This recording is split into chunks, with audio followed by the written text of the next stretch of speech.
आदरणीय श्रोतागण, देखिए आयुर्वेद के संदर्भ में विलक्षण जानकारी आपके साथ साझा करते रहते हैं। तो उसी कड़ी में आज जो बी कॉम्प्लेक्स है, बड़ा इसका नाम सुनते हैं और उपयोग में भी आता है, तो उसके संदर्भ में हमें जानकारी दे रहे हैं। देखिए, ऋषियों ने बीज रूप में वो ज्ञान दिया है और फिर उसका विस्तार जो भी करते हैं तो वो भी धन्यवाद के पात्र होते हैं।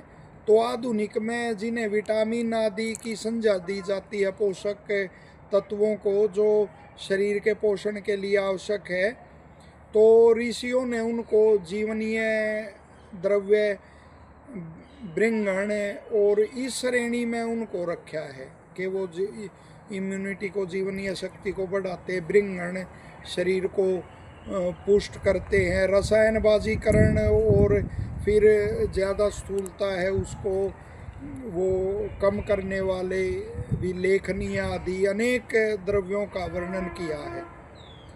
तो उसी आधार पर फिर ये जैसे और उसका वो किया गया, विस्तार किया गया आधुनिक उसमें, तो वो तरह तरह के विटामिनों के रूप में उनका उल्लेख करते हैं।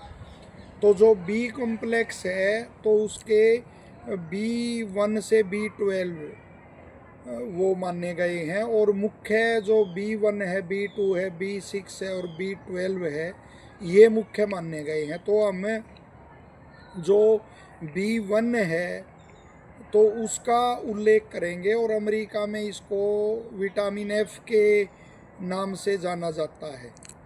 और देखिए, जो इसकी कमी है, यदि इसकी कमी हो जाए तो अनेक रोग, बेरी बेरी आदि अनेक रोग होते हैं, और साथ में हृदय भी कमज़ोर होता है, मांसपेशियों में भी कमज़ोरी आती है।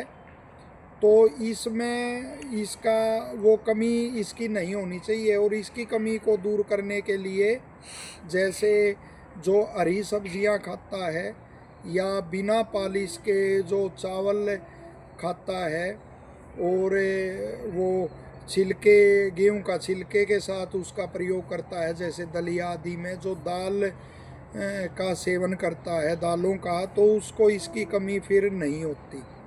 और जिसके कारण कमी हुई है फिर उस कारण को ही छोड़ना चाहिए। यदि इसकी कमी है तो इनका सेवन फिर करना चाहिए।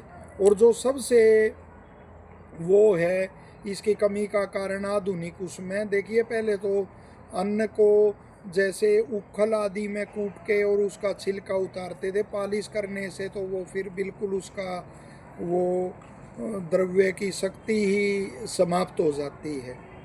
तो इस तरह से आधुनिक उसमें हम आ गए कि वो महीन से महीन आटा का, सफ़ेद आटा का प्रयोग हम करते हैं, दलिया आदि का सेवन नहीं करते, दाल का सेवन नहीं करते, जैसे छिलका, मूंग आदि छिलका सहित दाल का सेवन नहीं करते, और चावल तो सारे पालिश का ही प्रयोग करते हैं। तो इनसे बचना चाहिए। और दूसरा, इसका जैसे किन रोगों में इसका प्रयोग करना चाहिए, तो मुख्य रूप से देखिए, एक तो ऐसी पीड़ा होती है जो उंगलियों से शुरू होकर कंधे तक जाती है, एक ऐसी पीड़ा होती है कंधे से शुरू होकर उंगली की तरफ आती है, तो इसमें भी इसका प्रयोग अच्छा रहता है।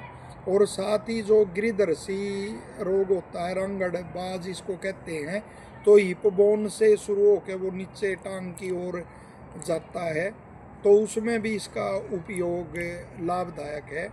तो वो हमारा जो संकल्प है कि भाई दुर्लभ जानकारियाँ आपके साथ साझा करेंगे, तो उसी कड़ी में यह जानकारी साझा की है कि किसी योग्य चिकित्सक के उसमें तो B1 जो वो है विटामिन है, उसका प्रयोग ऐसे रोगों में करना चाहिए। और जैसे ये बताए हैं, जो भोजन जो बताया है जिससे इसकी आपूर्ति होती है, तो भोजन भी एक जैसे चिकित्सा मानी गई है, तो उस भोजन का फिर प्रयोग करना चाहिए। आशा यह जानकारी आपको लाभदायक लगेगी और लोकहित में आप इसको ज़्यादा से ज़्यादा शेयर करेंगे। धन्यवाद। सभी स्वस्थ रहें, सभी को शुभकामनाएं।